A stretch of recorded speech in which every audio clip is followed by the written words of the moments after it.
Hello again, gentlemen. Just thought I'd remind everybody of who our league is named after. First off, let me apologize for the cheesiness of my artwork. It was a little rushed today. But that was quite a start to the season. I loved all the points. That's why I wanted the flex player for even more points. But maybe next year, we'll see.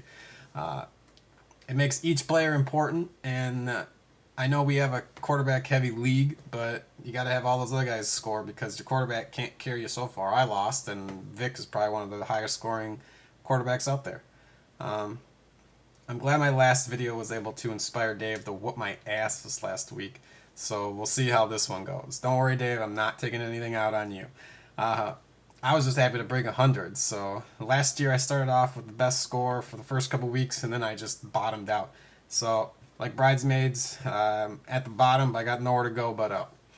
I gotta say that T. McFadden had quite a debut, about as good as Cam Newton's, with quite a thumping on brother, of his brother, by 100 plus points.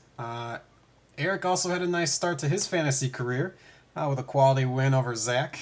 Granted, I don't even know, did Bree do your team, Zach? But hopefully she doesn't do it every week.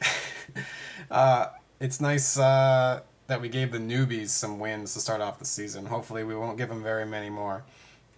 In our other brother matchup, Gordy narrowly beat up Kevin. It was one of the more interesting ones with the huge matchup on Thursday night with Breeze and Rogers putting up big points along with Jennings. I didn't think Gordy was going to pull it out, but his 40-point lead held on. As I mentioned, Dave managed to put it together a decent draft and then have his team put it all together in the first week. And lastly, our reigning champ, Sean, started out with his defense with a win over Nick.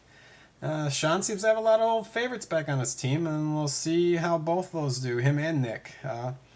Now let's break down everybody's draft. I didn't deal with kickers and defense. Granted, they are important, but I didn't want to deal with it. So yeah, enjoy. Alright, first up we got Nick at number 10, and you can see he's not too happy about that. Sam Bradford is a starting quarterback and its only option. With Manning, you probably should put him on the injury reserve. You should check your inbox, Nick. I've offered you some trades. At running back, we got AP and Maurice Jones-Drew are both studs, and for your sake, I hope they carry your team. Mike Wallace and Brandon Marshall should put up decent numbers, but not much depth behind him. Your one bright side is your tight end Graham. Looks like he could be something special. Oh my gosh. Coming up after Nick, I've got me, and I am not too happy about my draft. Vic, I hope, will outscore everybody if he stays healthy. Freeman and Newton are solid backups. My running back, I lack some serious depth after Steven Jackson's injury. Hopefully Ingram and LT will come up big. Wide receiver, I got some unproven talent that I'm hoping become stars in Julio Jones and Vincent Jackson. My tight end, Finley, was the best on the board. Oh, that's nasty. Oh, they're so nasty.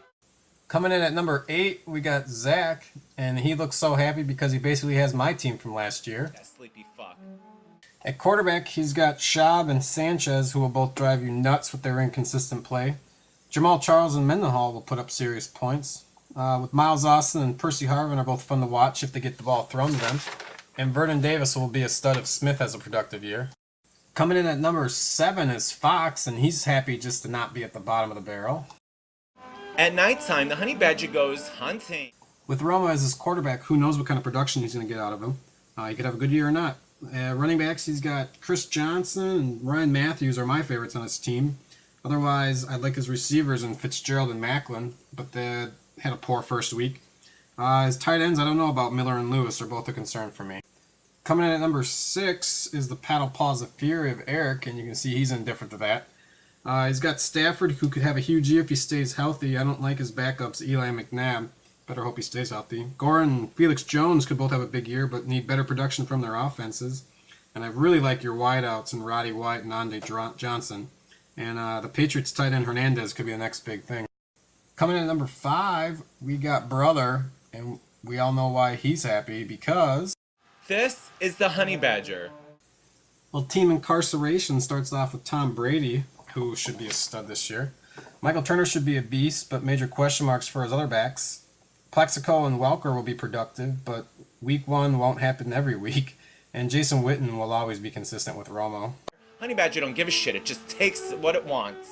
Coming in at number 4 is Sean, who's happy to crack the top 5. He had to call somebody. I'm still not happy. Rivers, who I think you've had the last few years, should have a decent year. And once Arian Foster is healthy, along next to Peyton Hillis, the backfield's going to be solid. Not a huge fan of Brandon Lloyd, but I like Bolden and Bryant. And Gates will always put points up on the board. And didn't you have him last year too? Cracking the top 3, I got Gordo, who was so happy I had to take a seat. Pretty badass. Look. Even Randall likes your team. Breeze should be good. Hopefully you won't ever have to play Castle. And Matt Forte will be as good as Cutler makes him. And after week 1, I think LeGarrette Blount just needs to go punch somebody. I like your wide receiver, a lot of talent with Calvin Johnson, Reggie Wayne, Kenny Britt, and Donald Driver, all studs. And Dallas Clark won't be very good this year without Peyton Manning.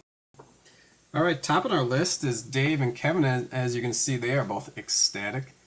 For Dave, he's got Matt Ryan, who I don't think is going to put up huge numbers, but he'll be consistent.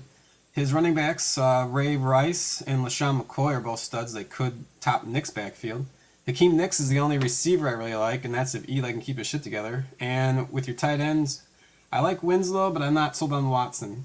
As for Kevin, he's got Rodgers at quarterback, who's probably the best in the game.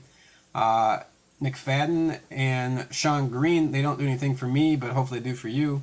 And then otherwise, you got a whole bunch of good receivers in Deshaun Jackson, Greg Jennings, and Stevie Johnson. And at tight end, you probably should work that waiver wire. All right, let's take a look at our matchups for next week. Nick, who's 0-1 against Gordo, who's 1-0. We got Kevin and John heading off. Mike and Eric. Dave and Sean. And me and Zach. So I think all the games start on Sunday. We don't have any early games this week.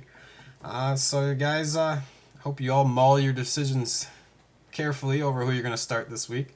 Hopefully I can put this together next week and continue on. Leave your comments, let me know, and hopefully, eventually, maybe somebody else will do one of these. And on that, we'll see you next week.